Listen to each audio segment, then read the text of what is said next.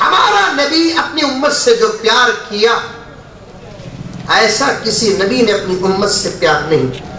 دوسری بات 1,24,000 نبیوں کی امت میں ہمارے نبی کی امت نے جو اپنے نبی سے پیار کیا کسی نبی کی امت نے اپنے نبی سے وہ پیار نہیں کیا.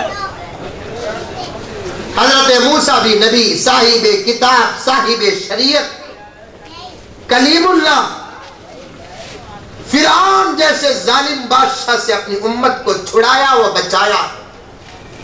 جب میدان جہاد کو جانے کا وقت آیا حضرت موسیٰ نے اپنی امت کو بلایا کہ آؤ جا کر دشمن سے لڑے. امت نے کیا جواب دیا کہ موسیٰ تم نبی ہو، تم کو ہماری کیا ضرورت، فقاتلا انا ہاہنا قاعدون، آپ جاؤ جا کر لڑ کر آؤ، اپنے بھائی کو ساتھ لے کر جاؤ، ہم یہاں بیٹھیں گے، جب آپ کامیاب ہو جائیں گے مال غنیمت لے کر آنا، ہم سب مل کر بانٹ لیں گے. ایک تو جاری نہیں، دوسرا مگاری.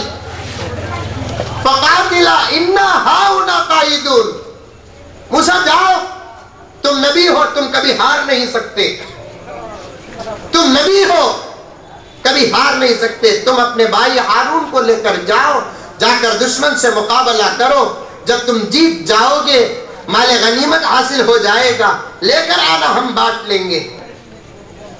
لیکن جب میرے نبی جہاد کا اعلان کرتے صحابہ کیا فرماتے، یا رسول اللہ صلی اللہ علیہ وسلم آپ یہیں تشریف فرما رہے ہیں، ہم جا کر مقابلہ کر کے آئے. ہمیں برداشت نہیں کہ آپ کے جسم اطہر اور مبارک پر ایک خراش تک آئے. صحابہ نے بھی وہ محبت کی مثال قائم کی، صحابیات نے بھی وہ محبت کی مثال قائم کی، تابعین و تبع تابعین نے بھی وہ محبت کی مثال قائم کی. رب کعبہ کی قسم آج تک ہر مسلمان اس محبت کی مثال قائم کر رہا ہے. نمازوں کو دیکھ کر عشق کا فیصلہ نہیں کیا جا سکتا، داڑھیوں کو دیکھ کر عشق کا فیصلہ نہیں کیا جا سکتا، ٹوپیوں کو دیکھ کر عشق کا فیصلہ نہیں کیا جا سکتا. نماز الگ ہے، نبی کی محبت الگ ہے، ٹوپی الگ ہے، نبی کی محبت الگ ہے، داڑھی الگ ہے، نبی کی محبت الگ ہے. بلکہ آج کے دور کے ایک شرابی کے دل کے اندر بھی اتنی محبت ہے حضور اکرم صلی اللہ علیہ وسلم کی. نشے کے حالت میں اگر امتحان لینا ہے تو لے کر دیکھو، شرابی ایسا جواب دے گا، یہ معلوم ہو جائے گا وہ شراب کے نشے میں ہو کر بھی وہ شراب کے نشے میں نہیں ہے. اختر شیروانی ایک بہت بڑے شاعر، ہمیشہ ٹائٹ رہتے تھے. ارے ٹائٹ کا تو بھی سمجھتے، ہمیشہ ٹائٹ، رات دن شراب،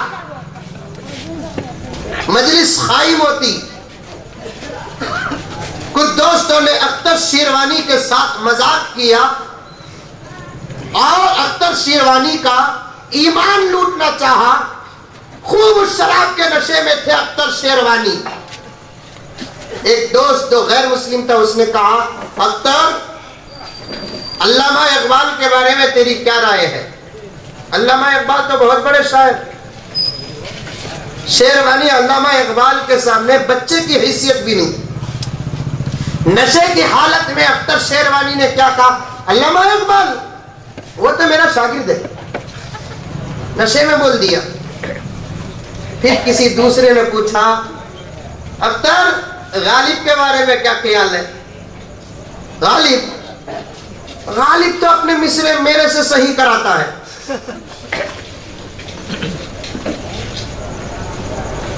کسی نے پوچھا، افلاطون، ارسطو، بقراط، سقراط کے بارے میں کیا خیال ہے؟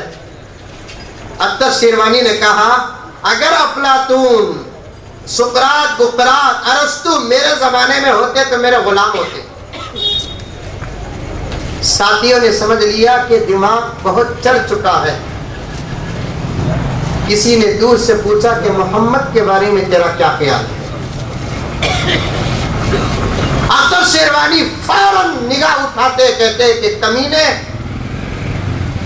ہر انسان کے بارے میں بے ہوش ہو جاتا ہوں، لیکن جب نام محمد کا آتا ہے تو ہوش میں آ جاتا ہوں.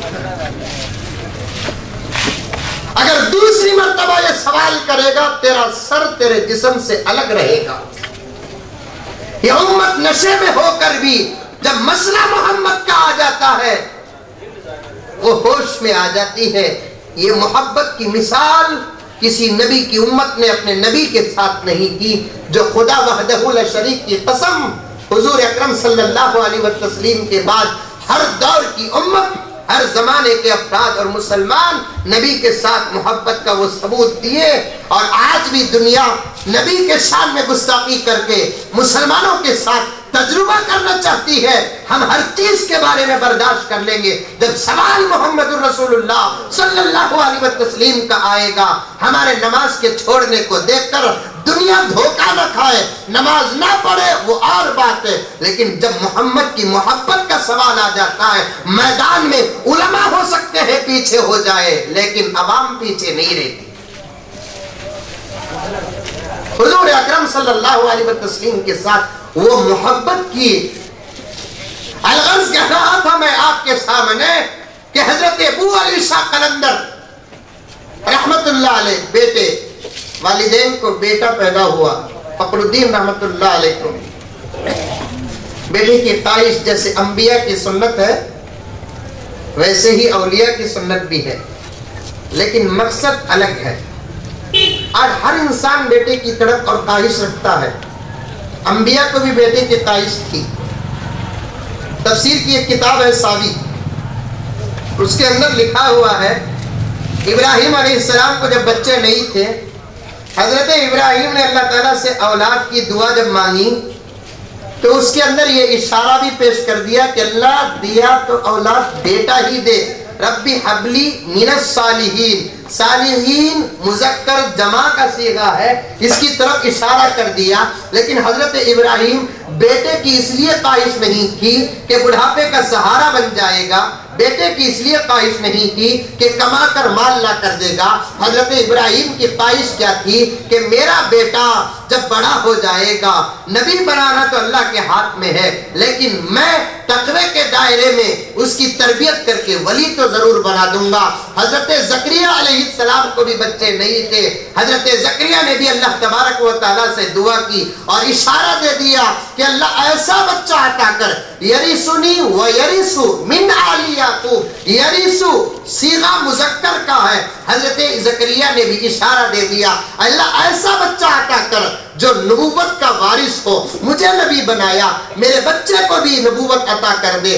ہر نبی کی خواہش ہوتی ہے، اولیاء کی خواہش بھی بیٹے کی اس لیے ہوتی ہے تاکہ علم کا سلسلہ جاری رہے، تفسیر کا سلسلہ جاری رہے، تحدیث کا سلسلہ جاری رہے، خطابت کا سلسلہ جاری رہے۔ اس نیت سے بیٹے کی اگر کوئی خواہش کرتا ہے کوئی بری بات نہیں۔ حضرت فخر الدین رحمت اللہ علیہ کو بھی بڑی تمنا تھی کہ اللہ تعالیٰ ایک بیٹا عطا کر دے، اللہ تعالیٰ نے دعا کو قبول کیا اور ابو علی شاہ قلندر جیسے ایک خوبصورت اور حسین اور جمیل صحت مند بچے کو عطا کیا۔ جب بچہ پیدا ہوا، جانتے ہیں آپ لوگ کہ بچے جب پیدا ہوتے ہیں روتے ہوئے پیدا ہوتے ہیں، تاریخ میں 2-3 بچے ہی ایسے گزرے ہیں جو ماں کے پیٹ سے جب پیدا ہوئے تو وہ ہنستے ہوئے پیدا ہوئے ہیں۔ ان 2-3 بچوں میں سے ایک بچہ وقت کا فقیہ بنا، جس کو حضرات علماء جانتے ہیں اور آپ حضرات تک اس بات کو پیش بھی کیا ہوگا۔ اس فقیہ کا نام ہے امام ضحاک رحمت اللہ علیہ۔ ان کے بارے میں 2 باتیں آتی ہیں،